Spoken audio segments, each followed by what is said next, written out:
All right, good afternoon, ladies and gentlemen. I'd like to call the meeting of the Northeast Ohio Regional Sewer District Board of Trustees.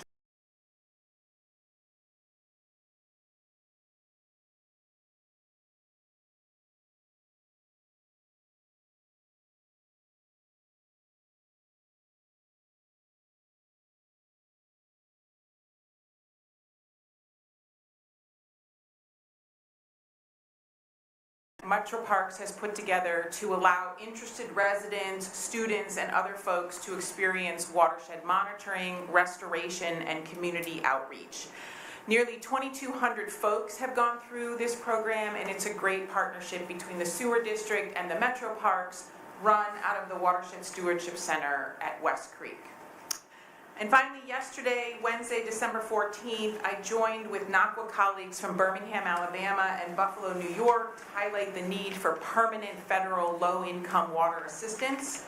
So NACWA hosted a virtual press conference with David Denard, who runs sewer and water for Jefferson County Commission in Alabama, and O.J. McFoy, who has a similar role with the Buffalo Sewer Authority, to highlight the need for ongoing federal low-income assistance.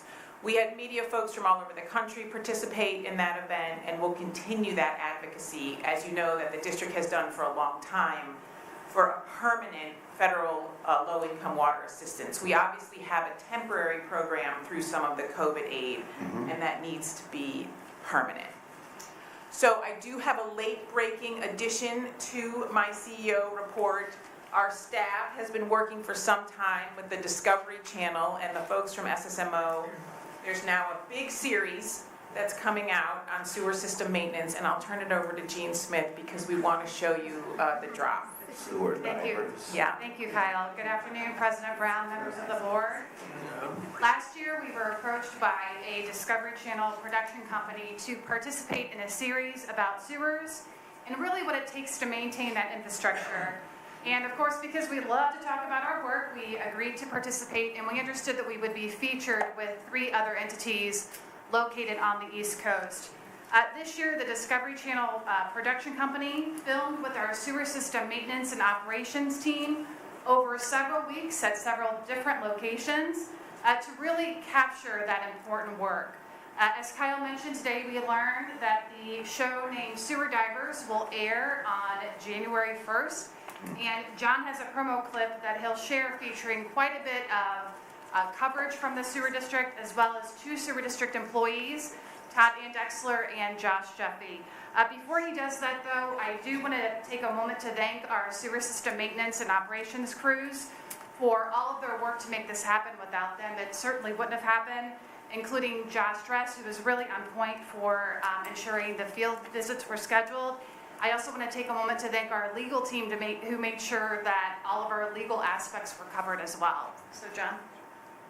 Sewer work is dirty business, but it's never boring. If that water hits me, it's a problem, a real problem. Whoever you can imagine is in that water. Not much. From a flooded basement This is dangerous. Definitely a hazard. to a massive blockage threatening to wipe out an entire town. Worst case scenario, that backup comes and goes above the manhole. Now you have morning commute covered in I don't think I can do this. The one thing that separates us from the animals has to be indoor plumbing. The sewer is one of the pillars of civilization. That's flowing like the ancient rivers of Babylon. But these systems are centuries old and they're falling apart. Oh, wow. Damn, poop coming up. Thankfully, these heroes of the underworld rise to the challenge We're gonna get to the bottom of this. to keep us out of the sludge and slime. Sewer Divers. New series New Year's Day at 9 on Discovery. About time. And that's 2022. There you go. Thank you, President Brown. I thought sewer splunking was discouraged. That's not. That's interesting. Divers. That's our report. Okay, thank you. All right, let's go to our action items then. Let's start with authorization to advertise, beginning with request for authorization to publish notice calling for bids in accordance with Ohio Revised Code Section 6119.10 for 12-month requirement contract for ferric chloride solution for all wastewater treatment plants with an anticipated expenditure of $750,000. Also requests for authorization, published notice calling for bids in accordance with, at Brookside Road in Independence Project with an name restoration along unnamed tributary to Colorado River at Brookside Road in Independence Project with an anticipated expenditure of $625,000. Move for adoption of the resolutions 400 and 401-22. Motion by Mayor Lyon. Second. Second by Ms. Dumas. Question. Just if you could, on 422, 12-month contract, $750,000. Just noting in the notes that it says that year-to-date we've expended $236,000 of our current allotment, and we're 75% through the year. So I'm just wondering why looks like an increase in funding. We were out 650,000+ last year, 750,000, and actually the quantity also looks like less. So. Sure. Good afternoon, President Brown, members of the board. The slide that's up here shows 3 bars. The one on the left shows the quantity of ferric chloride in dry pounds in the current contract that's expiring. We have 1.7 million dry pounds in that contract. The bar in the middle shows the usage, how much we've used in the last 12 months, at about 775,000 dry pounds. Excuse me.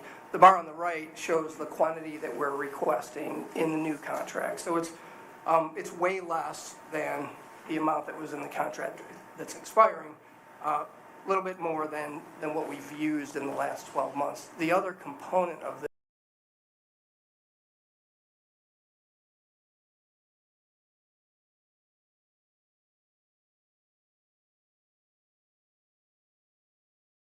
And without objection, to approve. 404-22. All right, let's go. Authorization to enter into contract. This is authorization to enter into a 3-year requirement contract with Air Gas USA LLC for industrial gases at all district facilities in amount not to exceed $166,819.50. Make that motion, Mr. President. Motion by Mayor Bonte. Second. Second by Ms. Dumas. Is there a question? No question. Without objection, it's approved. 405-22. Thank you. Let's see. Let's do authorization to amend agreements. What we got here? All right, let's start with authorization to amend agreement number 2200742 with Cold Water Consulting LLC for Mill Creek restoration near Cricket Lane in Warrensville Heights project to include work scope for additional design services necessary to realign and replace 3 existing Mill Creek interceptor crossings and to increase the agreement amount by $121,227, thereby bringing the total agreement not to exceed $852,513. Request authorizing final adjusting change order for design build agreement number 190056028 with Neroni and Sons Inc. for the Dilly Road Barberton Creek Pump Stations Upgrade Project by decreasing the agreement amount by $272,386.16, thereby bringing the total agreement amount to $3,090,051.65. Finally, request authorizing final adjusting change order for design build agreement number 200050102 with Building Controls Integrators LLC for district-wide HVAC building automation systems upgrade project by decreasing the agreement amount by $333,255.33, thereby bringing the total agreement amount to $2,144,188.87. Move for adoptions of resolutions 406 through 408-22. Motion by Mayor Ali. Second. Second by Mr. Sulik. Is there a question? There's no question. Without objection, they're approved. 406 through 408-22. Thank you. Let's do authorization of contract modification starting with request for authorization to modify contract number 3831 with the County of Cuyahoga, Department of Public Works for the county's disposal of grit at Southerly Wastewater Treatment Center to extend the terms of the contract by 1 year through December 31, 2023, and to increase the disposal rate paid to the district from $134 per ton of grit to $140.15 per ton of grit during the extended period, and to increase the contract amount by $490,000, thereby bringing total contract amount not to exceed $1,562,000. Also a request authorizing final adjusting change order for contract number 21005-113 with Tucson Inc. for Rocky River Stream Stabilization and Sewer Protection in North Riverton project by decreasing contract amount by $123,016.86, thereby bringing the total contract amount to $518,518.14. Move to adopt 409 and 410-22. Motion by Ms. Dumas. Second by Mayor Bocci. Is there a question? There's no question. Without objection, they are approved. 409 and 410-22. Okay. What do we have? Property-related transactions. Here we go. Let's go start with authorization to acquire one parcel and fee simple known as permit parcel number 761-16015 located at 20009 Butternut Lane in the city of Warrensville Heights, owned by What a Lovely Home LLC, necessary for construction and maintenance of the Mill Creek restoration near Cricket Lane in Warrensville Heights project, and to allow for the entirety of the payment to be dispersed to Innovative Title and Escrow Services LLC. Total consideration $125,000 plus closing costs. Request for authorization to acquire one temporary easement in property known as permanent parcel number 531-28014 located at 1100 Resource Drive in the village of Brooklyn Heights, owned by Fog Brooklyn Heights 1 and 2 LLC, necessary for construction of West Creek Stabilization Brooklyn Heights project. Total consideration of $26,500. Request for authorization to acquire one permanent stormwater easement, two temporary easements at property known as permanent parcel number 531-28012 located at 990 Resource Drive in the village of Brooklyn Heights, owned by Resource Drive Associates, now known as Resource Drive Associates LLC, necessary for construction and maintenance of West Creek Stabilization and Brooklyn Heights project. Total consideration $39,600. Request for authorization to acquire one temporary easement at property known as permanent parcel number 531-23018 located at 800 Resource Drive in the village of Brooklyn Heights, owned by Resource Center Associates LLC, necessary for construction of West Creek Stabilization and Brooklyn Heights project. Total consideration $13,100. Request for authorization to acquire one permanent stormwater easement, two temporary easements at property known as permanent parcel number 531-28015 located at 1200 Resource Drive in Village Brooklyn Heights, owned by Fog Brooklyn Heights 3 LLC, necessary for construction and maintenance of West Creek Stabilization and Brooklyn Heights project. Total consideration $136,500. Request for authorization to acquire one temporary easement at the property known as permanent parcel number 531-24010 located at 850 Resource Drive in the village of Brooklyn Heights, owned by Fog Resource LLC, necessary for construction of West Creek Stabilization and Brooklyn Heights project. Total consideration $7,200. And finally, a request for authorization to acquire one parcel and fee simple at property known as permanent parcel number 489-16-036 located at 4740 Bunker Road in the city of North Riverton, owned by Gus and Yella Carfinas, necessary for construction and maintenance of the Big Creek flood mitigation near Oak Ridge Drive project, to enter into an assignment and assumption agreement with the Western Reserve Land Conservancy, to enter into a lease agreement with Gus and Daniela Cofinas, and to allow for the entirety of the payment to be dispersed to Ohio Real Title Agency LLC, total consideration of $385,000 plus closing costs. Move 411 through 41722, Mr. President. All right, motion by Mayor Bocci. Second. Second, I'll take Mr. Sulik as a second. Questions? I always have questions. Ask them if they couldn't bundle it all into one. Huh? You want to ask them why they couldn't bundle it all into one? Well, yeah, it looks like we just bought Resource Drive. Exactly. So, kind of explain to me, if you would.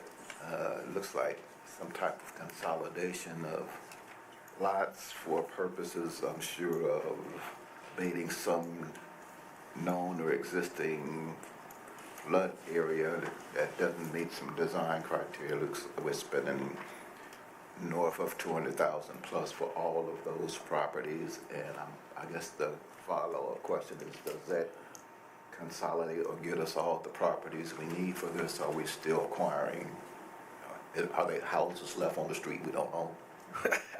Well, Resource Drive has a lot of erosion problems too, behind the properties and behind the property. This is all part of the West Creek Stabilization Project. This, I think, is going to be the largest stormwater project to date, once we bid this out in January. It's hovered around 16 million. That cost us may go up a little bit. We intend to try and bid this thing out towards the end of January. 18 total easement needs on 18 parcels. The series today are outlined in yellow. The blue and red boxes are properties we've already worked on. I believe there are two remaining parcels, maybe three, but we have agreements, so we're good. Yeah. So we feel that we've essentially got all the easements we need for this project, and we want to launch it starting in January. This project received $7 million in federal dollars, GLRI dollars, Okay. Contributed to the project. All right, so this is all going to be floodplain, detention. West Creek is pretty beat up, high velocities, utility issues. Oh, this is just conveyance. Everything, flooding, green bank, floodplain recreation. There's a landfill that runs adjacent. We have an easement on the landfill. Okay. This is 6,000 feet of pretty big time stream restoration. Okay. To deal with all of those issues. Mile plus. Okay, got you. And then 41722, looks like we're working with Western Reserve Land Conservancy on this one here, and they're, I guess, acting as an agent for us to acquire this property. And it's $385,000, but it also looks like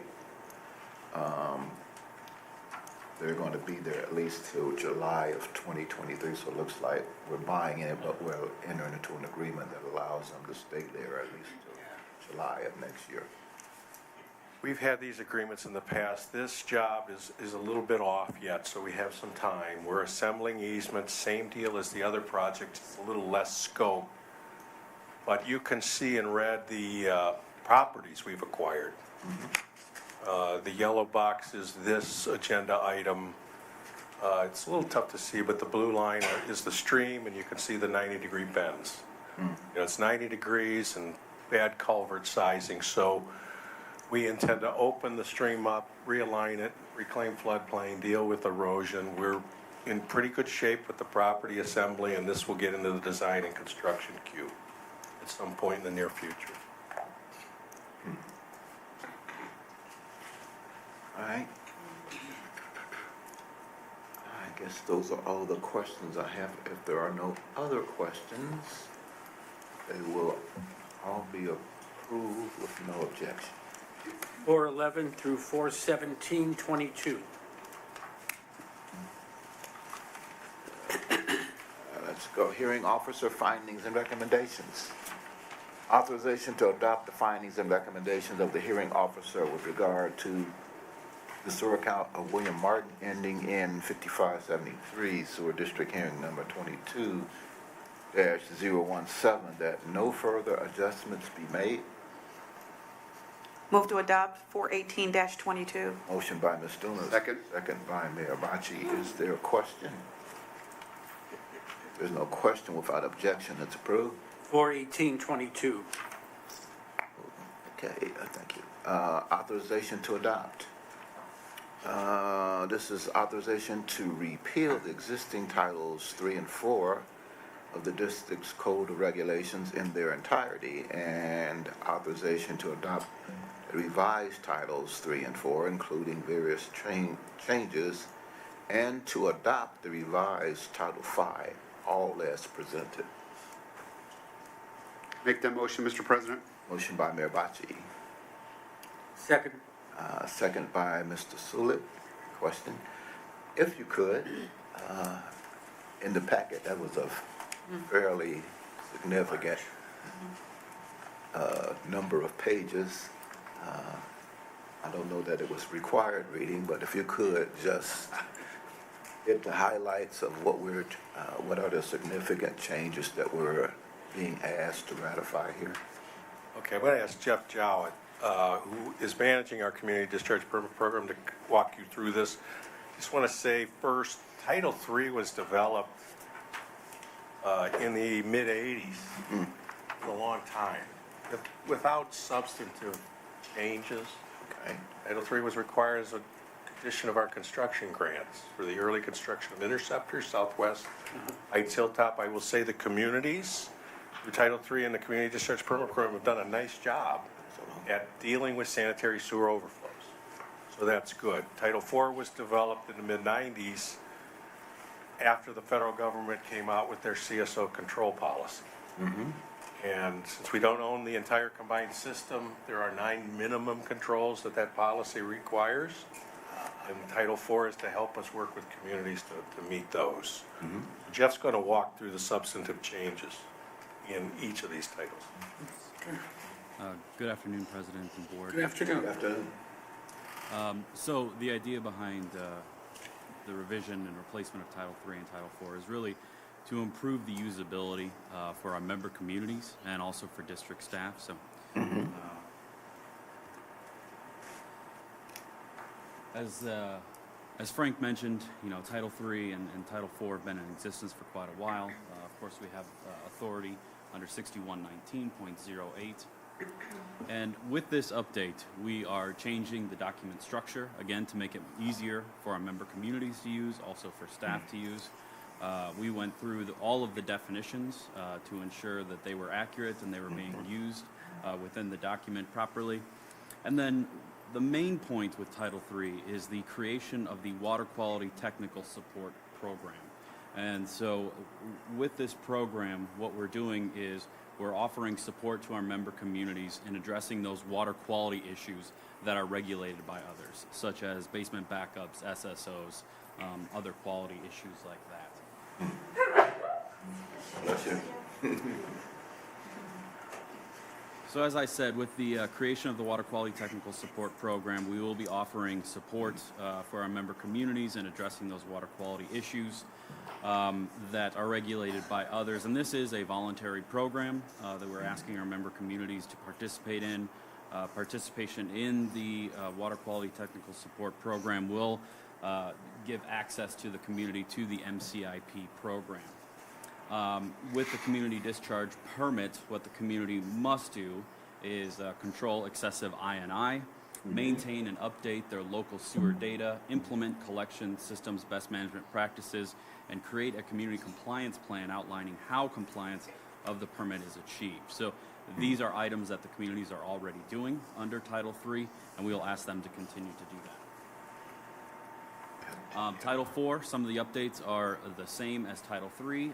The way that we went through the document structure to make it more easier for our member communities and staff to use, went through the definitions, cleaned those up.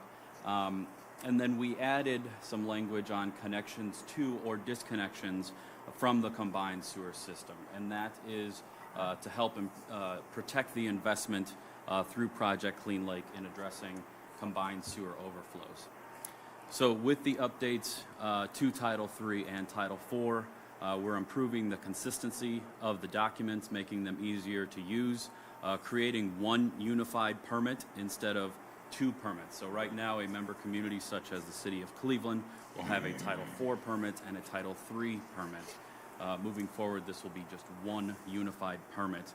We're going to improve the use of district resources and programs by utilizing the investment that the district has already made in the local sewer system evaluation and studies to help guide our member communities in addressing those local sewer issues, provide funding through the Member Community Infrastructure Grants Program. This will improve the usability, simplify the titles and the permit process, and also be a significant investment and improvement to local infrastructure and water quality. Title V is just a minor update, and what that is doing is providing additional access to folks to receive credits to help reduce their stormwater fee. So applicants can receive a credit for a partial responsibility of maintenance to a stormwater control measure. In the past, they had to have 100% of the responsibility. So we're opening up the credit program to allow more folks to save some money on their stormwater fee. And in order to do that, we also had to update the definition of the associated impervious surface. And those are the updates for Title III, IV, and V. Okay, thank you. I appreciate that. That's very helpful. Just for context, because we spend so much of our time talking about the consent decree and CSO and long-term control and $3 billion plus investment required. Meanwhile, in the background, we've got SSOs still hanging out there. We've got common trench over and under sewers still out there. And to the point that you were making, we have a lot of information now on condition of those facilities and et cetera. So I'm assuming that we're going to be working, or we are working with communities as it relates to either MCIP or other programs to help them prioritize and identify the ones that need to get done that have the greatest opportunity for benefit. But just like CSO, a lot of these common trench sewers, the end result becomes ultimately separation, which is expensive. So are we thinking about how to facilitate that while we're giving information, advice? I'm sure they'll appreciate that, but I'm sure they're going to figure out how to pay for it if there's a way to help with that. Right. We have given, on the SSES side of things, all the communities have the reports, and we've met with those communities to go over those reports. We put repair recommendations in buckets, tiers, things that folks should prioritize. Basement flooding being a prime example. Sanitary sewer overflows being a prime example. So they have a wealth of information available to them to help them prioritize. We've really worked well with the communities on applications for MCIP grants, and they are very aggressive in submitting. They come to us before they submit the grant. So that's been happening for some time. So the tools and the communication are all there. What's going to happen is this is an administrative lift now. Titles 3 and 4 will get updated. New permits are coming out. Right. So they're going to see new permits, and we're going to ask them to do a few things to the middle of priority projects and maintenance procedures. So there's a pretty good administrative lift, more chance for more communication and information sharing. I mean, a new permit, obviously, new permitting process obviously means expectations, compliance. So, right. Again, it all comes down to time, how much time and how much money as we're kind of pushing these initiatives forward. And I'm sure nobody does not want to comply. The question is their ability. Right. Well, it points to the MCIP program that you've authorized and how well that's worked, 150 million in combined investment. Now, the ticket to redo a common trench system is over $1 billion. There we go. Right? Yeah. So you have to prioritize, where am I gonna spend that money? And when our sewers, a lot of the local sewers in certain areas are 100, going on 140 years old. So it's, that requires an upgrade, and upgrades of infrastructure, as we all know, are very expensive. And then I'll just add, President Brown, as the board knows, we've been working to get the Infrastructure Investment and Jobs Act money, the $50 million a year for 5 years that's available as grants for disadvantaged communities. We are waiting daily for EPA to give the final notification as to whether or not, I believe the 8 community projects that we put in, whether or not those will receive grant funding. And as soon as we get that information, we'll update the board. But to Frank's point, it's that new money, which is available for the next 5 years and is only available as grants to disadvantaged communities. And then really the MCIP and obviously the whole DOPWIC process. And then working with the member communities, to Frank's point, the communities have really stepped up in terms of taking this information and using it for grant applications. I'll add one more. I think the stormwater program helps as well, because a lot of stormwater issues have sanitary or combined sewer implications. And there's been a number of projects we've worked with communities on the stormwater side of things where we're going to solve a stormwater flooding issue, and they have a sanitary or combined issue in the same proximity, and we deal with both at the same time. Parma, there's been examples, there's other examples, and they've been highly successful, so we just need to maintain the momentum. It's interesting that a lot of these underserved communities are the same ones that have those problems. So They have an incredible burden. I mean, the common trench system, love it or hate it, is unique to Northeast Ohio, and it is an old system under old design standard. It's a leaky sieve. And, over time, we're going to have to deal with that, and we are. Okay. Question, Mr. President? Yes, go ahead. We talked about credits for, say, taking partial repairs on retention and detention system. How are we going to get that out there that we're going to, give them credits for that? How do we communicate that? And are we going to get help at the local level getting that out there? We will publicize it. We'll work with our member communities to make sure that they're aware of the final changes. The credit policy is online, and we'll get updated to reflect the changes, but we work quite well. We have watershed advisory committees that we use to share information. The watershed team leaders are working with each and every community all the time. So we'll make sure we get that word out. Yeah. Thank you. Yeah, just a final thought, because we're always talking to the federal government about these issues and fund availability and et cetera. And I think in many respects we have a leg up on a lot of systems because we've done a lot of due diligence. We have plans, designs, et cetera. Our willingness to pilot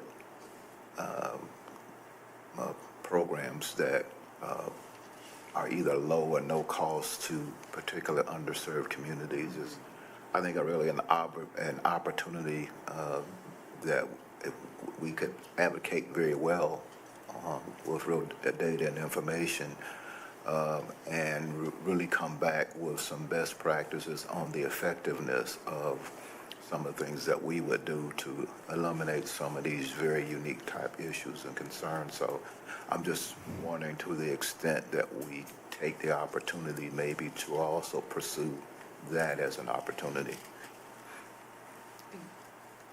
You're leaning towards your microphone, Frank. I don't know if you want to. He was leaning in. You didn't totally understand the question. But President Brown, exactly to your point, that's what we've done with the new Infrastructure Investment and Jobs Act. And it's really been with Ohio EPA, where there is a great deal of creativity at DEFA, their Division of Environmental Finance. They have been wonderful to work with.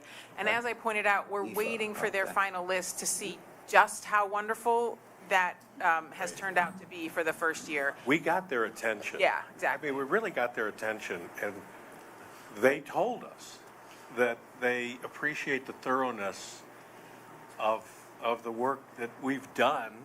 It helps them understand the benefits of the project, and we got their attention. Okay, good. Well, they could show great appreciation by giving us some money. That's exactly right. All right.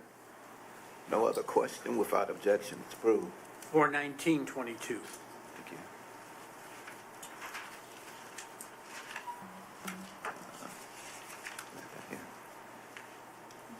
Okay, let's go. Authorization of appointment.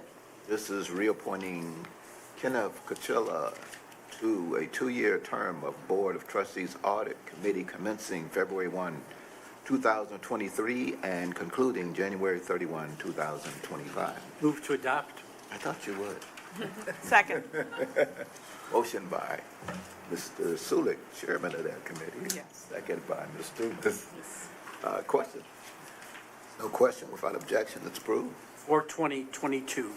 Thank you very much. That does conclude, let's see, our action items. Let's see, information items. We do have a few of those. Let's see, we have the Chief Legal Officer Report of Settlement and Release Agreements for the period July through December 2022. I would, again, highly recommend it. If you have questions or concerns, you would see my friend, Mr. Luggage, and he'll be happy to discuss those issues with you. Other than that, we do have Program Management Status Report for November 22. And I believe the CEO 2022 review and 2023 preview will take care of an executive session. You don't mind? Okay. Good afternoon, President Brown, members of the board. I have to point, I just saw a bunch of people leaving. That's very discouraging. Okay. Did you do that? So, good afternoon. This is the monthly update on the capital improvement program for November 2022. So in addition to my update on cash flow and project level KPIs, I will have both construction updates and a monthly feature. The construction updates will be on those construction projects that we closed in the month of December, even though we still have part of the month left. And then also the monthly feature will be on the 2023 CIP planning process and results, and that feature presentation will be by Lita Lavin. She's a project manager in the planning group within the department. So looking first at cash flow, we ended the month of November at 76% of planned. This is down from last month where we closed at 77% of planned, and the previous 3 months where we were tracking at 78% of planned. This is obviously below our KPI of 85%. Reasons for that are we have some projects that started a little bit late in the year. We also have projects that closed under the contract amount, which isn't always a bad thing. But then also we have the impact of the supply chain issues on that cash flow. In regards to actual dollars paid out, we paid out approximately $13 million in the month of November, and year to date we're tracking at about $165 million. So moving on to our key performance indicators, we completed the design of the Collections PLC replacement project. The engineer's estimate on this project is $11 million. We did not complete that design within 60 days. We actually completed it within 62 days of the planned date, so we did not meet the KPI on that. And that's actually it in regards to KPIs for the month of November. So moving on to the construction highlights, which are again construction projects that we closed out in the month of December. In total, there were 4 of those projects. Looking first, we have the Morgana and Burke system improvements. The final dollar amount of that construction contract came in at $6.37 million. Under this project, we rehabbed approximately 15,000 linear feet of culvert, including 10,000 feet of spot repairs, 2,600 feet of relining, and then we had 2,300 feet of invert and pipe replacement. The photo there up on the screen is a section of the Shawburg culvert where we put in that new invert. With these improvements, we're obviously maintaining the structural integrity of the culverts and improving the flow conveyance within the system. And a lot of these improvements are important to the Sudley Tunnel system, which is currently in design and part of our CSO consent decree. Next, we have the Dilly Road Barberton Creek Pump Station upgrades. This was a design build contract. The final amount came in just under $3.1 million at $3.09 million. Looking first at the Dilly Road Pump Station, there we upgraded the power distribution system and the lighting system, and improve the flow control valves and the flow metering associated with the pumping system. The picture on your screen there is the motor control centers that we replaced at the Daly Road Pump Station. And then you can also see the newly painted walls and handrails, some of the cleanup we did within the pump station there. That pump station has a capacity of 6.5 MGD.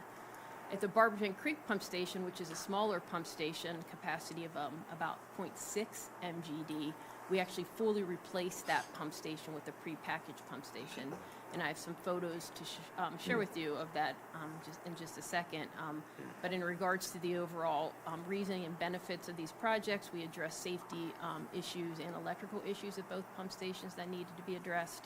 And then we improved the overall system performance and reliability. So here's that Barberton Creek Pump Station. The old pump station photo there is on the left, probably what you think of when you think of a pump station. The new pump station is there on the right, and that's that pre-packaged pump station. So some more photos, starting at the left-hand upper corner, again looking in through the gate at that pump station, and then looking at the inner, I guess, controls or makeup of that prepackaged system. You have there on the one side the electrical and instrumentation control system, again, all part of that prepackaged system. And then on the other side is the discharge piping and valves within that prepackaged system. And then if you go down to the lower level of photos, we have the new pump crane that we put in. And if you look really closely on the ground, you can see the hatch for where the submersible pumps are located. The picture there in the middle is a picture of one of the submersible pumps that will be located within that wet well. And then that's just a picture from the training of the O&M staff. And then the final picture is looking down into that wet well where those submersible pumps will be located. Next, we have the West 3rd Quigley Wesley Miscellaneous CSO Control Project. Final dollar amount came in at $9.49 million. This project included both consent decree components and non-consent decree components. We installed 2 relief sewers, and one on Seymour Avenue and one on Castle Avenue, again on the west side of Cleveland. We also did sewer separation in the West 3rd area that allowed us to eliminate a CSO location. And then we also had about 4,000 linear feet of sewer lining on this project. And then we also made some improvements to the existing Northwest Interceptor and the Westerly Interceptor to deal with some surging in that system that was causing, in some cases, geysers coming out of the manholes. For the portion of the project that was consent decree related, we controlled 2 CSOs to 1 or less activations in a typical year, and controlling about 7.8 million gallons of CSO annually. And again, with those improvements with the vent structure and the auto regs, we were able to alleviate those surging issues in that interceptor due to air that gets into the system. And then finally, we have the district-wide HVAC building automation system upgrades. This too was a design-build contract. Final amount came in at $2.11 million.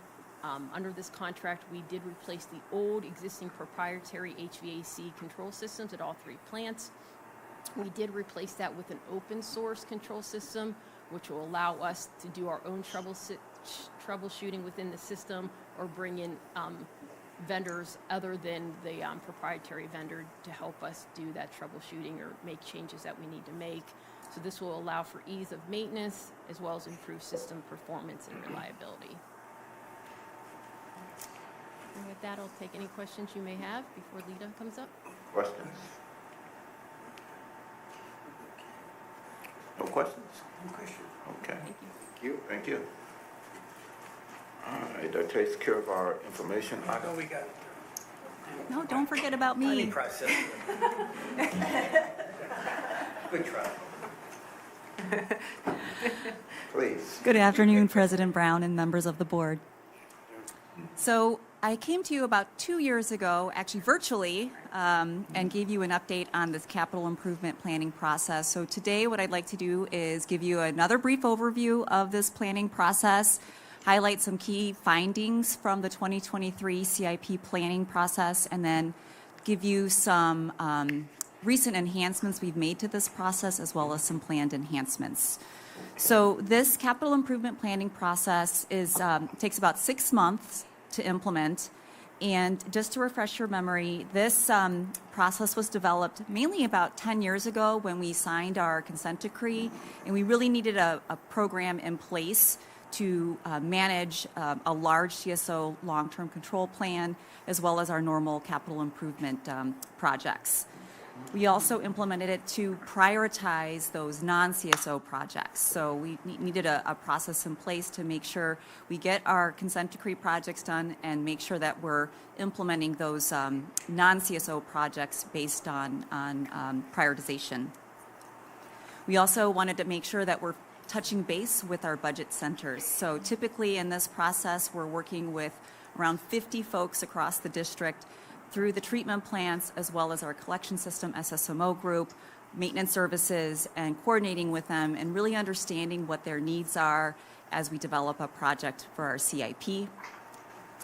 And then we also coordinate very closely with our finance group to make sure that we're in alignment with the rate structure as completed by the rate study, and informing them when they do those rate studies as well. So again, there's a 6-month time frame where we're nominating projects, validating and scoring them with our budget centers. We do a little bit of behind-the-scenes engineering in the engineering and construction department, develop a cash flow, refine that, and finalize it. So in timely fashion, draft budgets are due tomorrow to finance, so I've got some work to do after this meeting. And then we will finalize our CIP in January and then document everything in February. So that's the process there in a nutshell. So for this year's process, we received 33 new nominations from O&M. And the way those projects broke down were we added 11 new projects to the CIP. Now, 10 of those were standalone projects that were placed as a project, and some of them were combined. Sometimes they just make sense, or budget-wise, it makes sense to pull those projects together. So 11 new projects added. Some of these nominations, 4 were added to existing, meaning active projects. Some projects, 5 were added to future projects that are not active but planned in the future. 3 were recommended to be implemented by O&M through their minor capital program. 2 we deferred, and 4 we are going to evaluate further with our general engineering services contract. So key projects in 2023, you've heard actually a couple of these projects already in the CEO report. Kyle mentioned the Mill Creek Interceptor evaluation optimization study. In your action items, there was a project for RFP for the Eastleigh Tunnel Dewatering Pump Station Improvements Project.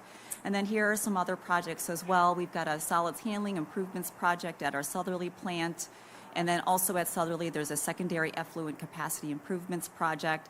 And then on the collection system side, we've got a CSO 249 separation project. And finally, at Westerly, we have a gravity thickener repairs project. So also with this process, we developed these really cool graphs that show how we compared to our planning from last year. So if you look at the gray bar, which is 2022, you can see what we planned as far as what we would spend, which is around $250 million. And this, again, this is the maximum projected cash flow. So this includes all the allowances. Devana's cash flow that she presents to you monthly is more of a realistic cash flow. So from a contract basis, this is the maximum amount that we're projected to spend. So this year, as we close to 2022, you can see we're projected to spend around $185 million. So we're a little bit below what we had planned last year. So looking ahead for this year, you can see we're around $225 million for this year. And then we also look 10 years ahead, as I mentioned. We coordinate closely with finance to make sure that we're adhering to that rate model. If they like if they're okay with what we presented, they usually give us the thumbs up to go ahead and proceed. But if not, then we need to make some adjustments to our plan. And then the the graph kind of showing the downward trend are the number of projects that we have that are active. So as you can see, we've kind of hit our peak last year, and we're trending downward with the number of projects. And so helpful information for us to do on the budget side as well as resource side on the engineering and construction side. So each year when we do this process, we look to try and find ways to improve it. And one of the recent enhancements that we made to this process was developing a GIS tool. So the district has a very robust GIS program. It's a mapping program, and we noticed that Watersheds has a pretty robust tool showing where their stormwater construction projects are located. So we thought it might be helpful to be able to graphically show these projects in a mapping view rather than a table view on our website. So that was a recent enhancement that was made this year. You can find this tool on the engineering construction website, and you can access it through various ways. And the goal of this tool is really twofold. It's one, to educate the general public. If they're curious about an active construction project going on, they can go in there and find this on a map and click on a link. There's we typically have fact sheets on the project that they can gain more information, and if they have questions, there's contact information as well. Another benefit to this tool is also informing our consultants and contractors of upcoming work. So they can query the tool if they're interested in specific type of work, whether it's located in a certain area of our service district. And I do want to give credit to Christina Toth, who's a GIS application analyst. She helped develop this tool, and we worked out a process to make sure that each month the information projected on our website is accurate. Great. And finally, as I mentioned, we do look to improve things. So in the previous slide, I talked about some of the recommendations that come out of this process are going back to O&M to implement in their minor capital program. So we want to make sure that these projects are getting done and providing support to O&M to make sure that they do get complete. And that's all that I have. Thank you. Right, and questions? Very good. All right, thank you. Thank you. Now I get to... All right. Let's move on. Agenda, open session, anything for the good of the order? No. Ask the CEO if anybody has signed up to speak during the public session portion of our agenda on any subject matter. They have not, Mr. President.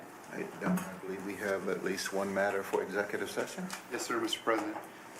Pursuant to Ohio Revised Code Section 121.22G1, I hereby move to enter a new executive session to consider the employment and compensation of a public employee, sir.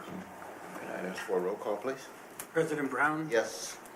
Mr. Sulik, yes. Mayor Bocci? Yes. Ms. Dumas? Yes. Mayor Alive? Yes. All right, let's go to executive session.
record, coming out of executive session, we have no action items, so that will complete our agenda for today. I will entertain then a motion to adjourn. Make that motion, Mr. Motion President. by Mayor Bachi. Second. Second by Ms. Dumas. Without objection, we are adjourned. Thank you.